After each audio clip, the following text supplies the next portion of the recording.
Yo, what's up mga kaibigan? Nalina tayo magkwentuhan. Kanina ay opisyal ng umabante sa NBA Finals ang Oklahoma City Thunder at sila na din mga kaibigan ang opisyal na best team sa Western Conference ngayong season. Pwede na nga natin ikumpirma na hindi lamang sila pang regular season. Ang second youngest team sa NBA ay may total of 68 wins sa regular season at 12 wins naman sa playoffs.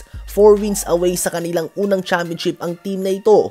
Ang team din ngayon ng OKC Thunder ay ang youngest team ever sa NBA history na nakapasok sa NBA Finals. Gaano nga ba ito kabata? Well, ang pinakamatandang player nga nila ay si Alex Caruso na may edad pa lamang na 30 years old. Si Jalen Williams ay kaka-24 lamang noong Abril.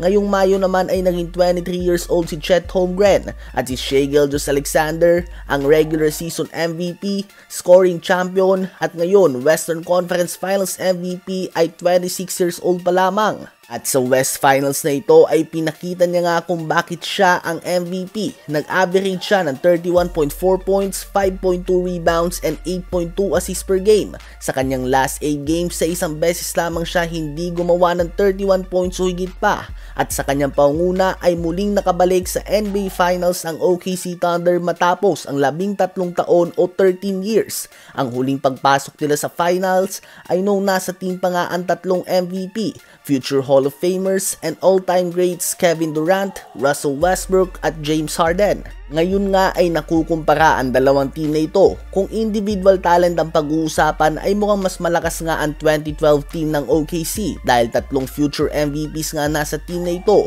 Habang sa ngayon nga ay hindi pa naman nagpapakita ng MVP level potential si Jalen Williams at Chet Holmgren. Subalit as a team, ibang level nga ang team ng OKC sa ngayon. Ang kanilang chemistry ay solid. Alam din ng buong team na si SGA ang kanilang number 1 at wala itong problema sa number 2 Jalen Williams and number 3 Chet Holmgren.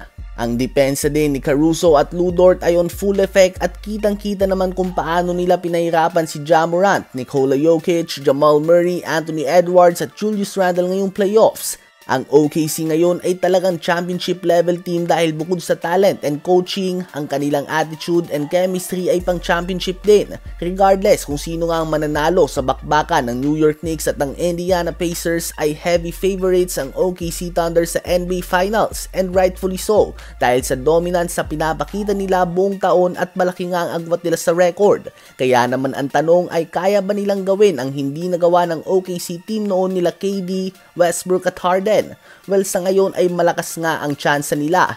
Nakatulong din nga na hindi Miami Heat na may LeBron James, Dwayne Wade at Chris Bosh ang kalaban nila na gutom na magkampiyon matapos sa matalo ng Dallas Mavericks sa NBA Finals the season before. Kung matatalo nga ang OKC ngayon sa NBA Finals ng Pacers o ng Knicks ay makoconsider ito as one of the biggest upsets sa NBA Finals history. Kaya naman sa ngayon ay malakas nga ang tsansa nila na magkampiyon talaga. Kayo ba mga kaibigan, sa palagay nyo ba ay magagawang magkampiyon ng youngest team ever sa kasaysayan ng NBA na makapasok sa NBA Finals ang 2024-2025 OKC Thunder?